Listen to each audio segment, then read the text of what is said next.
Guys, good morning.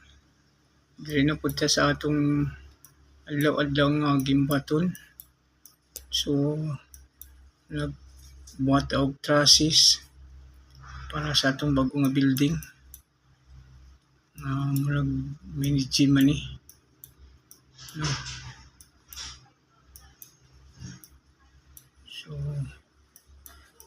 kini siya. Ang katas-on ni is 60 meters by 20 meters. So, kini siya. Mani atong roofing. Mani atong trusses. Okay. Shout out diya siya kang Ivan Santillanosa. Sa Cagayan. O si Syra Santillanosa. Good morning mo diya. Okay, bye-bye.